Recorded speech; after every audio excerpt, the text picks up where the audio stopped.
David has never been married. He always loved and valued his freedom and didn't want to change it for family relationships. There were a lot of negative examples around, and David didn't want to join the ranks of deceived or divorced men. Everything suited him in life that he created for himself. David was wealthy and independent, and that was what he valued the most. Of course, some of his friends were married and seemed to be happy, but they were bound by family ties and burdened with children who constantly cried, begged for something, and were sick. And according to David, they really interfered with a normal adult life. David had many women. He stopped remembering their names by the age of 30. He did not meet with anyone for a long time, preferring light and unencumbered romances. David had another passion, namely mountains. He spent every vacation where he could only get on foot and with a backpack. He conquered many peaks and dreamed of one day settling near the highlands. A few years ago, he had a fantastic ascent to one of the peaks of the mountain range, and he lived long memories of those weeks that he had spent away from civilization. Their team included a young climber named Linda. She is just as restless as he is. She and David were always there. Many times, they extended a helping hand to each other. They talked and spent time as if they had known each other for many years. David broke his cardinal rule for this girl. He exchanged addresses and phone numbers with her, but he never called her. And when he returned home, he regretted this moment of weakness. But he was so fascinated by his girlfriend, so enjoyed her sincerity and childish spontaneity, that he couldn't resist the temptation. On the last joint evening, he arranged for her a romantic date away from prying eyes. He spoke words of love to her, made promises to her, and achieved what he so wanted. In the morning, quiet and unusually calm, Linda said goodbye to him, and they parted, never to see each other again. The first months, David missed the girl. He even wanted to call her, but he did not find the piece of paper on which her number was written down. And the guy began to forget her. Then he began to appear other girls, and soon he completely forgot Linda. 5 years later, once David was returning home and saw a young woman of 25 years old sitting on a bench near his entrance. She held a little boy in her arms and lulled him, whispering something in his ear. The boy was crying and shivering from the cold. A large bag stood next to them. David passed by, looking in surprise at this strange couple. It was already getting dark. It was starting to rain, and they were sitting and not going to leave. David went into his house, turned on the kettle, and then looked out the window and saw that the girl was still sitting in that place. And then he sighed nervously and went down the stairs. He approached the girl and said to the girl, "Are you crazy? You are sitting here with your child at this hour. Can't you see that it's starting to rain?" The girl answered in a quiet and very tired voice, "I see, but we have nowhere to go. I called a taxi and now we will go to the station." The guy asked her again, "Will you go to the station to spend the night?" The girl replied, "Yes, hotels are very expensive." David commanded, "Okay, get up. Today you will stay with me, and then we'll figure it out." David picked up the bag, which was surprisingly light. Apparently, only clothes were in it. And he confidently stepped into the entrance. Then he turned around. "Why are you sitting? Are you waiting for the rain?" The woman stood up, picked up the child, and followed the guy. Later, when little Paul was bathed, fed, and put to a bed, a girl named Laika told how she got into this situation. "Paul's father lives in your house. He turned out to not be a very decent person. He didn't want to know anything about his son and quickly drove us away. Paul has a problem with his legs. He needs a surgery. When we know that our turn had come, we came here. We wanted to ask Paul's father for help, but he kicked us out into the street, not even caring about where we would spend the night. In addition, he was married and had 2 daughters. They and his wife were not at home, so he kicked us out quickly so we wouldn't accidentally run into them." What a scoundrel. How can you be so shameless? "Do you want me to talk to him?" The girl said, "No, I will not go to him again, because I never ask twice. Don't you worry, we'll leave tomorrow." David carefully looked at the girl, and it seemed to him that he had already seen her somewhere, but he couldn't remember. Laika lay down with Paul on the sofa in the living room, and David lay down in his room. He barely slept for a couple of hours when he was awakened by an anxious girl and asked him to call emergency medical help because the child had a high temperature.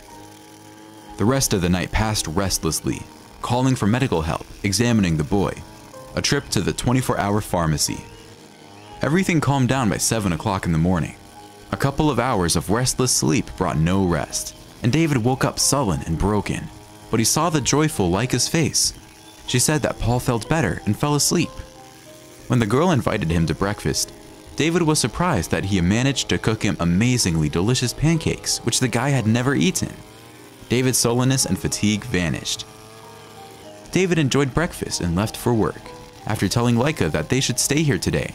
He can't kick a sick child out into the street. Leica apologized a lot for the inconvenience caused and asked permission to cook dinner for him. David, of course, allowed. David has been thinking about that strange event all day at work. Of course, Leica and her son violated the usual order of his life, but for some reason he was not angry with them, and he flattered himself, realizing that they would have had a bad time without him. He believed that he acted nobly, unlike the boy's father, who kicked them out onto the street in the middle of the night. At the end of the working day, colleagues began to persuade David to go with him after work to the country house for the whole weekend. There, they were going to organize a small party. David initially refused under the pretext that he had guests at home and he needed to be with them. But in the end, he agreed to go with friends. He called home and told Leica, who didn't immediately answer, that he would not come today, but only tomorrow. Leica sadly looked at the prepared dinner and the served table, and then cleaned everything and went to Paul. But David didn't come on Saturday or Sunday. On Monday morning, Leica called a taxi, called the neighboring apartment, and asked the woman who looked out to give David the keys to the apartment and thanks for the hospitality, and then she and her son left. David returned home only 2 days later and found that the girl and the child had left, leaving the keys to the apartment to a neighbor. The apartment was in perfect order. There was a lot of delicious food prepared by Leica in the refrigerator. The beds were neatly made, and on the bedside table there was a forgotten book with fairy tales that Leica read to Paul. For several days, David called all the hospitals. He was looking for the boy Paul and his mother Leica, but no one could tell him anything intelligible. The guy lost his appetite and sleep. He himself couldn't understand what was happening to him. He practically didn't know these people, but why did they sink into his soul so much? Why is he so worried? David didn't know this. And then, David remembered that Leica said that Paul had problems with his legs. He immediately began calling all the institutions where they can perform surgeries on children's legs, but he couldn't find anything specific, so he decided to go himself to a large hospital center. When David went around all the floors and offices, he ran into a tearful Leica. The guy screamed, "Leica, what's up with Paul?" The crying girl said, "They refuse him. Our turn was for surgery, and now they put another child in our place. He's in a more difficult situation." David suggested, "So you'll be next." Leica wept bitterly. "No, the government program is a long time to wait. We were like state employees. Paul was put on the waiting list. Now I don't have that kind of money." At this time, the doctor looked out the office and asked the girl to come to him. But David entered the office himself. He stayed there for about 20 minutes. Then he went out and told Leica to go to Paul and not worry about anything. Everything will be fine. David's friends were surprised to learn that he was selling his car. After all, he just bought it. And now the brand new car was on sale, and soon David had a large amount of money on his hands. And after 3 days, Paul underwent the necessary operation. Leica didn't leave the boy a single step. One day, when Paul was sleeping, David came to their hospital room. Quietly said, "I brought your book of fairy tales." Leica said, "Thank you. Did you pay for everything? I don't know how to repay your debt. Do you want us to draw up a contract or a receipt? I will start paying immediately when I get back to work." David replied, "No receipts needed. Promise me just one thing. Give me your pancakes again when this is over." Leica smiled shyly. She fiddled with the book in her hands, and a postcard with a photo of snow-capped mountains fell out. David reached out and looked at the photo. "Are those mountains? But I was here a few years ago." He turned the card over, on the back of which was written an address in beautiful handwriting. It was his address and old phone number, but the apartment was listed incorrectly. At the top, Davy was written in sweeping handwriting. The man thought. He didn't understand why it was written Davy, and suddenly, He remembered that only that girl in the mountains, Linda, called him that. She then stated that the name David is associated with her stepfather, who was also called that and who hated her. So she started calling him Davy. But David couldn't understand what Laika and her son had to do with it. David asked Laika, "Where did you get this from?" "This is the address of that man, Paul's father. I'm not Paul's birth mother. He is the son of my late sister Linda. She met this David while climbing a mountain. She was an avid climber. When Linda returned from a hike, she realized that she was pregnant. She waited a long time for him to call her or come to her. She herself tried to call David, but his number was unavailable, and she realized that he didn't need her. Then, our mother died, and we stayed with our stepfather. By the way, his name is the same as yours. He constantly mocked me and my sister, called us names, reproached her for getting pregnant. Linda died in childbirth, but Paul survived. But he needed treatment. I spent a lot of time with him in hospitals. I took care of him the best I could. I was putting him on the waiting list for surgery." David listened to Laika and felt an unpleasant chill filling him. He understood everything now. And the girl continued, not noticing what was happening to him. "Once, we returned home after another examination, and the stepfather kicked us out into the street and didn't even allow us to spend the night. He brought a woman to him, and he didn't need us. But I already had a referral to the hospital in my hands, and I decided to go here. I found this postcard with the address of Paul's father in Linda's old scrapbook, and I thought he might be able to help us, but I was wrong, and if not for you." "I'm Paul's father. I was with Linda at the time." And David told all about that trip to the mountains. He added that Linda must have mixed up the apartment number, and he broke that phone, after which he bought a new phone along with a SIM card. Laika gasped in amazement. She was silent for a long time and then suddenly laughed nervously. "Who do I go to then? My God, what a coincidence that the man's name is also Davy. Good thing his wife wasn't at home. Forgive me, we won't bother you anymore. When we are discharged from here, we will leave." "No, Laika, I won't let you go anywhere now. Paul is my son. I've already missed so much time." Several years have passed. David and Laika were married and have a little daughter. Paul moved to the 2nd grade and enjoyed playing with his sister. And David was very happy to have a family, and he looked at unmarried friends with pity. He sincerely wished them that they would meet their love. May was only a few days away. Eva Harris looked out the window of the hospital corridor and watched the sparrows splashing in the puddles in the yard. A cat was walking slowly along the fence. It headed straight for the sparrows, crouched, and was about to jump. Eva noticed the cat, opened the window, and shouted at the striped hunter. The cat and the sparrows broke away, causing a loud noise in the hospital backyard. "Why are you making so much noise?" said the nurse passing by angrily. "It's a quiet hour. Don't disturb other patients in our... Don't disturb people. Other patients are trying to sleep. Come on, go to your ward." Eva smiled, pulled a paper from her pocket, and showed it to the nurse. "I've already been discharged," she explained. "I'm waiting for my husband, and I'm sorry about the noise. I won't do it again." The nurse told her to go downstairs and wait for her husband in the hall. Eva went downstairs obediently, and in a few minutes she was already sitting in an uncomfortable chair, stroking her rounded belly. People were passing by.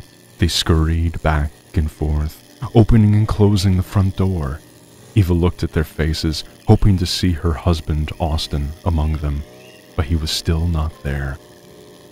Eva looked at her watch for the 100th time and took out her phone to call a cab, but then changed her mind when she saw 2 girls sitting nearby talking. The girls were talking quietly, leaning into each other, but Eva could hear most of their conversation. "I have no idea why I need this baby," one of the girls said, looking at her belly grudgingly. "Mason drinks but doesn't work anywhere, and I have to work from dawn till dusk at 2 jobs. My mother was right. I should have had an abortion, but Mason said no." "But it's a great sin," her companion said, grimacing sorely. They say that it makes life very hard. You can't sleep and get all sorts of diseases. It's a terrible thing. The first girl smiled bitterly, then suddenly got serious and looked at her companion. Isn't it a sin to have a child you can't provide for? She said. Isn't it a terrible thing to have a salary below minimum wage? I have a tiny dorm room and no hope of a bright future. You know, I'd tax all those humanists who talk about sins and suffering. Let them support people like me. The girl whispered something else, but Eva couldn't hear it. She stood up from her chair, got her outerwear from the check room, and headed outside. Despite the warm and sunny day, Eva felt dark and cold inside. The conversation between the two strangers made her anxious for her future. Even though Eva was sure she would be fine, she and her husband Austin worked for the same company. Austin made good money and could provide for not just one child, but even triplets if he had to. Eva was making good money as well, and she was already financially independent. Eva knew that she was definitely not in danger of poverty, but she felt something gloomy inside, some kind of hopelessness and alienation. She felt as if she found herself alone on another planet. Sitting in a cab, she looked longingly at the gray houses. The same gray, featureless people lived there. They lived, rejoiced, grieved, loved, suffered, and died.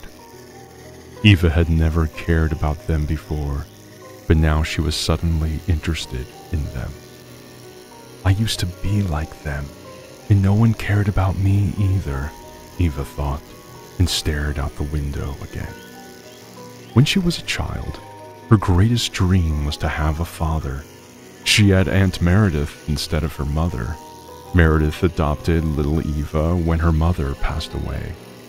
Aunt Meredith knew nothing about Eva's father.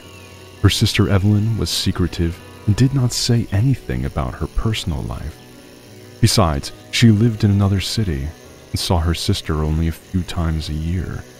Evelyn gave birth to Eva out of wedlock. To provide for her daughter, she went into huge debts, which she was never able to repay. She killed herself by taking a pack of sleeping pills. After her sister's funeral, Meredith adopted her orphan niece and made every effort to replace her mother. She succeeded. After learning to speak, Eva began to call Meredith her mother, thus rewarding her for all her efforts. When she reached school age, Eva often asked her aunt why there was no man in their house. All her classmates had fathers, older brothers, uncles, grandfathers, but Eva had only Meredith and no one else.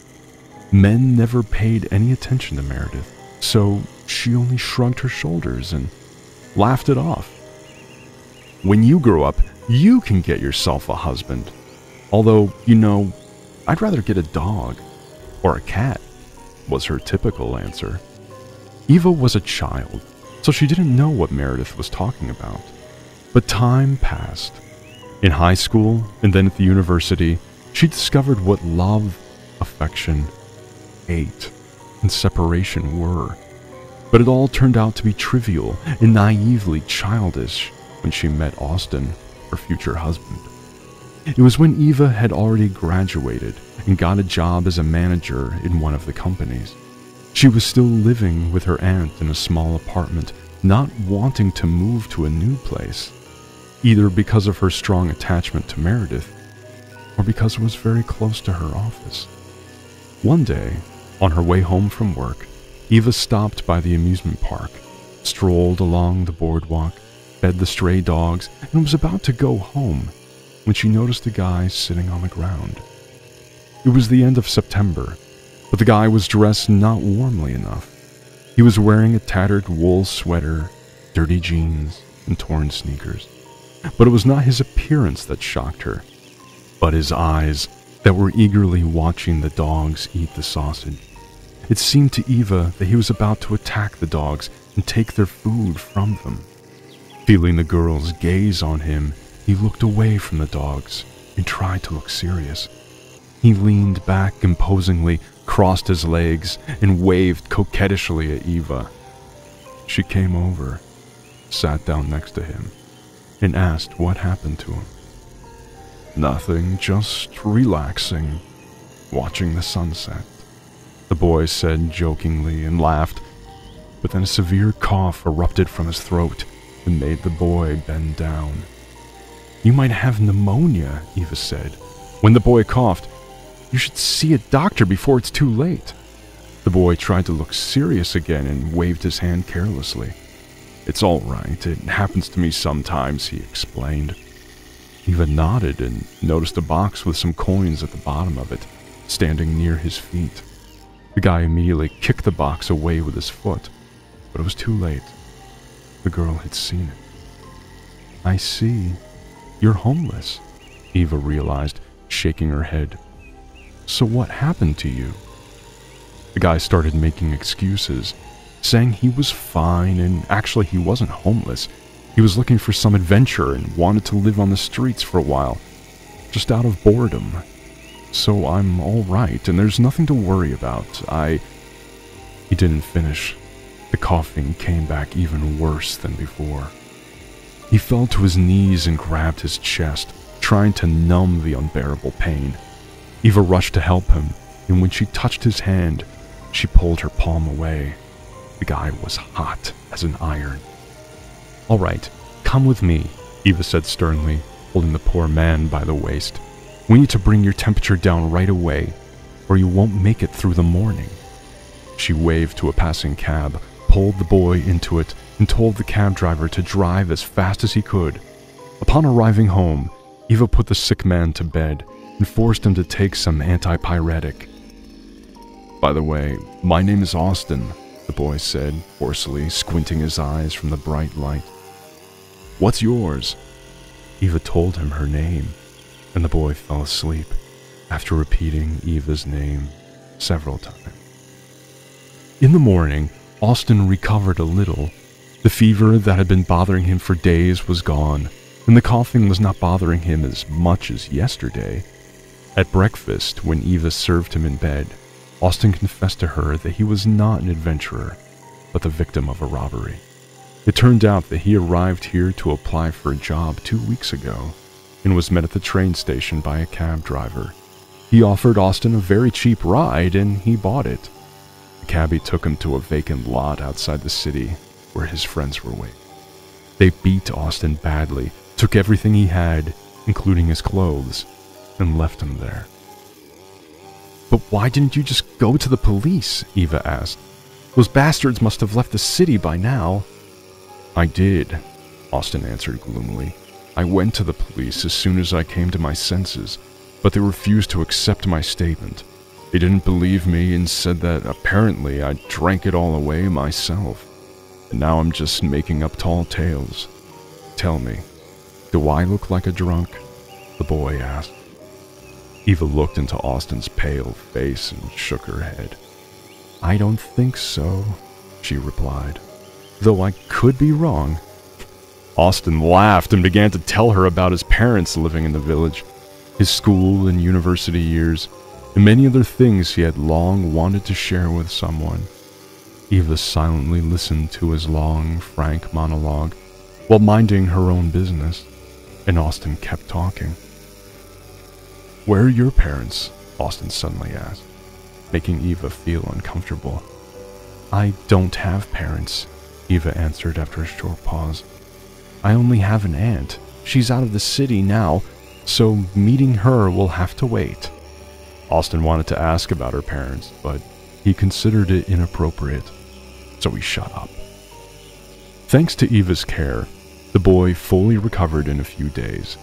Eva lent him some more money to restore his ID and rent an apartment, and promised that she would try to find him a job at the company she worked for. After a couple more days, her aunt came back. She noticed that Eva had changed a lot during her absence, and asked what happened. But Eva just smiled mysteriously. Eva didn't want to say anything about Austin, at least until he was back on his feet, and their relationship was clear. Eva didn't have to wait long for that. A month later, Austin got his first paycheck and invited Eva to a restaurant where he proposed. Then there was the wedding, moving into a new apartment, and the news that she was pregnant. It was all happening so fast that Eva's head was spinning. Constancy came into her life only at the hospital, where Eva came for a checkup before the delivery. There, talking to other pregnant women and doctors, she realized that the greatest happiness was yet to come. Everything else was just a short prelude. Stopping a cab halfway home, Eva asked the cab driver to take her to the office. She hadn't been there in almost a month. She missed the work environment and her colleagues. She also wanted to see their reactions to her arrival, to listen to all sorts of congratulations, to feel the surprised, maybe even envious glances. Eva had never been ambitious. She was not too fond of publicity, and she didn't pay much attention to the opinions of others. But now, for some reason, she wanted to be at the center of attention. The pregnancy was probably the reason for that. Once there, Eva paid for the ride, walked up the slippery steps, and opened the front door of the office building. Once inside, she was surprised to see the empty lobby. She asked the bored security guard where all the people had gone. "It's a short day," the man explained, not taking his eyes off the TV. "Tomorrow is some holiday." Eva realized that she could get nothing more out of the guard, so she told him she needed to pick up some personal belongings and headed up to the second floor. The stairs and corridors were unusually quiet and dark, as if the building had been abandoned. When she approached the door of her office, Eva stopped, wondering if she wanted to go inside or not. Suddenly, she remembered that she had no keys, and smiling at her own forgetfulness, was about to leave, when suddenly the silence was broken by someone's moans. Eva walked slowly, trying not to tap her heels. The moans came from the CEO's office. Eva looked through the keyhole and saw nothing, but she heard a man's voice, and that man's voice sounded very familiar to her. "Austin? I can't believe it. No, it's not him," she thought. Eva knocked on the door, then grabbed the doorknob and dared to step inside. The scene she saw was like some silly theatrical production that couldn't be true. There were only two characters in this play: her husband, Austin, and the CEO's daughter, Stacy. Both were half naked, and when they saw Eva, they awkwardly covered themselves with whatever came to hand. "Austin!" Eva gasped, looking at her husband and at Stacy. "What's going on here?" Austin, covering himself with a folder, somehow pulled his pants on and stretched out his hand to his wife. "I can explain everything," he exclaimed, covering the still naked Stacy.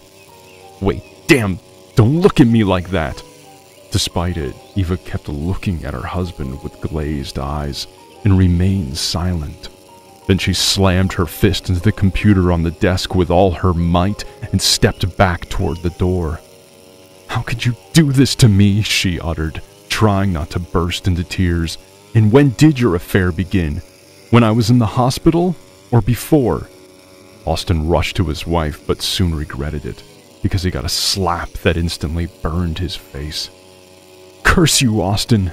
Eva hissed over her shoulder. "I'll never forgive you for that." She ran out the door, instantly went downstairs, and ran out of the building, frightening the security guard with her behavior. It felt like someone had poured liquid nitrogen into Eva's chest. She had never felt such a dead cold inside. The world around her had changed. The gray houses looked even more gray and dirty. The birds were silent, and the people passing by had dark, blurry spots instead of faces. These phantoms chased Eva all the way home. She ran into the apartment, collapsed on her knees, and wept. Meredith immediately understood everything and silently sat down on the floor next to Eva. They were sitting like that for a long time. Eva couldn't calm down. The resentment Hatred and misunderstanding were tearing her apart. Suddenly, like a stab of a knife, a terrible pain pierced Eva's lower abdomen. She fell on her back and clutched at her stomach with her hands, screaming loudly in pain. The sharp pain didn't stop. Eva was about to lose consciousness. Meredith realized that her niece was in labor and ran to call an ambulance, and when she returned, Eva was already unconscious. Eva couldn't remember the childbirth process at all. It was all a blur. When the girl came to her senses, the nurse told her that she had had a boy and asked if she wanted to see him.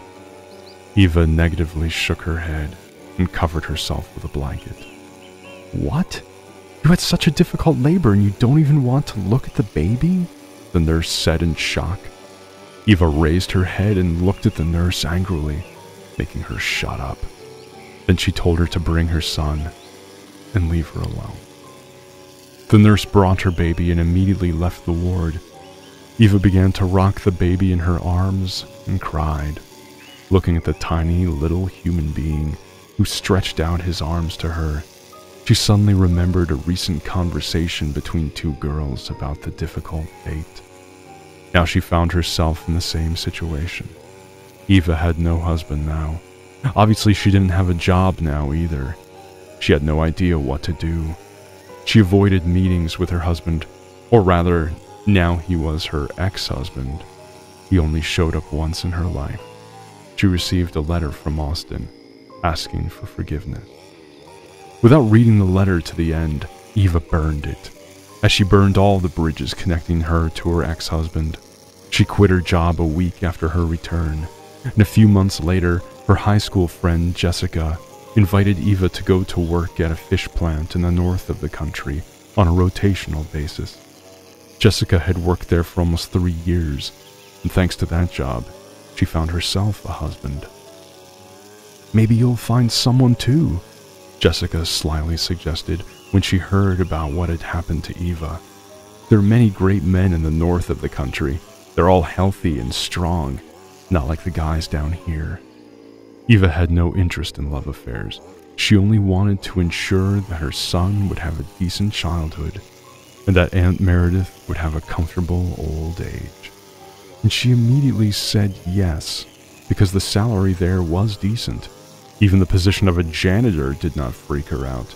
She realized that the work at the fish factory would be very hard, but after learning that she would be paid 3 times more per month for her work than before, Eva was ready to go there right away. So after packing her bags and leaving her son, Alex, in her aunt's care, Eva set off for the north.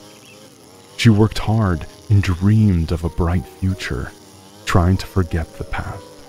But the past came back into her life like a storm. One day, Meredith called her with some shocking news. Her ex-husband, Austin, had been imprisoned. "What do you mean, imprisoned? What happened?" Eva was shocked. Her aunt only knew about what had happened from hearsay. She hesitated a little, remembering all the details. "They say he accepted a top position in the company," she finally said. "A CEO, I guess. He seemed to have succeeded, but God remembers old sins. Anyway, there was a price to pay for everything. Austin was accused of economic crime and imprisoned for 7 years. They say the company doesn't even exist anymore. Everyone has gone into hiding." Eva pictured her ex-husband in prison and felt unwell. She certainly wouldn't wish that on him. "I don't care about that. It's over between us." "Why did you tell me about that? To make me feel sorry for him or something?" Eva replied irritably. Meredith mumbled into the phone that she just wanted to share the news with her. But Eva wasn't listening to her anymore. She put the phone in her pocket and looked up at the cloudless northern sky. A strange and unexpected thought occurred to her, that maybe somewhere far, far away on the other side of the country, Austin was also looking up at the sky and thinking about her. Eva pushed the thought out of her head and went back to work, picking up the fallen mop. The thought of her ex-husband disappeared, as suddenly as it had occurred. 7 years had passed. Austin's prison term came to an end. He walked out the prison gates, accompanied by the prison guard. Austin took a deep breath of the December air, turned to the guard, and said goodbye to him. Then he put his hands up in the air and smiled. "That's it. I'm a free man now," he shouted at the top of his voice. "Free." Austin turned around and walked briskly down the road leading to the bus station without turning back. Austin slept all the way on the bus. He opened his eyes and looked out the window only when the old bus stopped with a creak. The city had changed a lot after all these years. Sitting at a table in a cafe and greedily eating grilled chicken, Austin thought about what he was going to do next. He had nowhere to go. His parents had died 2 years earlier, almost simultaneously. His father had passed away first, and after a couple of months, his mother passed away as well. Their house was probably in a terrible state now, and there was no point in going back there. Sure, he could look for a job here in this city, but Austin knew it was a waste of time. No one was likely to want an employee convicted of an economic crime. Completely absorbed in his gloomy thoughts, he forgot about the chicken and would hardly have remembered it if someone's little hand hadn't crawled at the table to it. Austin caught the hand and looked the thief straight in the eye. "Mister, let me go! I won't do it again!" he said, pleadingly, sniffing his nose. The man unclenched his fingers, and the boy immediately rushed to the exit, but he tripped over a table leg and fell, dropping several plates. The owner of the diner immediately took his shoulders, threatening to rip his ears off. He probably would have done it, but Austin stopped him. "Let the boy go," he said, handing the owner some money. "It's my fault. I scared the kid." He invited the boy to his table and pulled a plate of chicken to him. The boy greedily ate it, and soon there was nothing left on the plate. "When was the last time you ate?" Austin asked the child. The boy raised his palm, bent 3 fingers stained with grease, and showed them to Austin. 3 days ago, he said quietly. The man asked the waiter to bring some more food and began to ask the boy about his life. "My name is Alex," he introduced himself first. "I live with my mother. My grandmother used to live with us, but she died recently, and my mom got sick. She's bedridden now. I'm afraid she'll die too, just like Grandma." He was distracted by the waiter bringing and placing a bowl of hot soup in front of him. Alex clutched a spoon in his fist and began to eat quickly. "Don't eat so fast, chew better," Austin said to him. "Alex, you know today is a very important day for me. I got out of prison today." Alex looked at him frightened and then asked, "What's prison?" The man was confused by this question. He didn't know what to say and then answered briefly, "Prison is a bad place to be. It would be better if you never knew what it is," he replied. "My dad is in prison too," Alex said sharply. "I've been waiting for him for a long time, but he's still not here. Mom says he's a fool for getting in there." Austin laughed, took money out of his pocket, then counted out a few banknotes and put them on the table. "And this is for you, Alex." He handed a couple of banknotes to the boy. "Buy medicines for your mom." "What's your mother's name?" The boy put the money away and smiled. "Eva," he answered. "And the last name is Harris. I'm Harris too." Alex quickly thanked the man and rushed to the exit. Austin followed the boy. He caught up with him at the exit and caught him by the shoulder. "Alex, you won't believe this," he exhaled, squatting down. "I happen to know your mom. We used to work together. I'm her friend, you know? I need to see her. Will you take me to her, huh?" Alex hesitated, but then agreed to take Austin home. Austin followed him. There was a hurricane in his head, and something ached in his chest. The boy led him to a shabby 3-story dormitory that used to belong to a college. Now the college had ceased to exist, and the dormitory was inhabited by all kinds of low-income citizens, orphans, people with disabilities, and retirees. Austin struggled to open the jammed door, let Alex go first, and found himself in a damp and musty-smelling building. "This is where we live," Alex said, smiling sadly. "Mom said we used to have our own big apartment. Then she and Grandma sold the apartment and moved here because we needed some money." The boy finished his story as he walked up to the door. The boy opened the door and stepped in. Austin stepped in after him, too. The room, as he noticed, was quite small. It was very similar to his prison cell. There was an old bed next to the radiator by the window. His ex-wife, Eva, was lying on it, covered by a blanket. A similar bed, apparently belonging to Alex, stood against the other wall. A small coffee table scattered with empty medicine bottles and some books completed this meager interior. "Mom! Mom! Your friend is here to see you!" shouted Alex, stroking his mother's hand. "He gave me some money! Look!" The boy took money out of his pocket and put it on the table. Then he sat down on the bed and waited to see what would happen next. Eva looked with sleepy eyes at Austin, standing in front of her, and shrieked. "What are you doing here?" she whispered, pressing her back against the radiator. "How did you find me?" Austin pointed to Alex, then asked him to play in the hallway with the toy car. When they were alone in the room, the man sat down on the floor and was silent for a long time. "You know, Eva," he said without raising his eyes full of tears, "when I was in prison, I used to think about how bad it was. I also thought about betrayal and how I got set up at the company. It was Stacy and her father who set me up. But it was fair. Karma. The boomerang got me. I got what I deserved for my meanness. I wanted to go home, to be free. I wanted to start a new life. I dreamed that when I got out of prison, everything would be the same as before, or even better. But today I met Alex, my son, poor and hungry. Suddenly I wanted to go back to prison. Bastards like me don't deserve to be here. I don't deserve to be anywhere, not even in hell." "You say terrible things," Eva answered in a hoarse voice. "I feel sorry for Alex. Who can take care of him? Meredith is gone. There's no one left to take care of him. I'm the only one left, and I'll die soon." "Don't be ridiculous," Austin muttered. "You're still very young.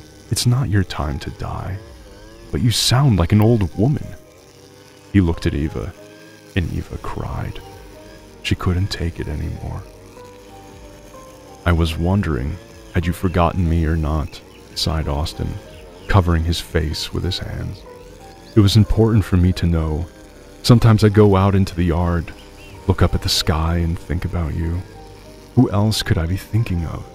You saved my life, and this is how I repaid you for your kindness." "I forgave you," she sobbed. "I forgave you long ago." Austin covered her with a blanket, then called Alex, who was playing outside the door, and sat him down in his lap. "Do you know I'm your father?" he asked seriously, looking into the boy's eyes, which were as green as Austin's. Alex looked at Austin incredulously, and then glanced at his mother. "Dad?" he asked again. "From prison?" Austin and Eva nodded simultaneously, trying to convince the incredulous son. "Yay!" Alex suddenly squealed, jumping to the floor. "Dad's back! Now I have a daddy!" He galloped around the room like a little lamb. Austin and Eva watched him cuddling, not knowing whether they should laugh or cry. At the end of the month, after getting Eva back on her feet, Austin moved her and Alex to his parents' house in the village. The house really needed some repairs, so he decided to renovate the house next spring. In the meantime, there were other things to worry about. He needed to get a job and get Alex into school. His neighbor, Jonathan, helped Austin find a job. He offered him a job as a maintenance worker on his sawmill and promised a good salary. Austin immediately accepted this offer. Jonathan gave him half of his salary in advance, and provided him with building materials to repair the front of the house. "This is for you to fix the porch, gate, wicket, and maybe fix the front of the house a little bit. I'll bring more in the spring," Jonathan explained as he helped Austin unload the building material into the yard. Austin thanked him, and Jonathan left. The man glanced around the yard and called out to Alex playing outside. "Well, Alex, Christmas is coming," the man said as he sat his son on his lap. "We need a Christmas tree." Alex's eyes sparkled and he clapped his hands happily. "Christmas tree! Christmas tree! Hooray! Are we going to go into the woods and chop down a Christmas tree?" he shouted. Austin laughed, shook his head, and said, "No, son, we'll go to the market and buy a Christmas tree there. Call your mom. Let's go right now." Alex called his mother, and they came out of the crooked gate together and walked down the street, smiling and laughing.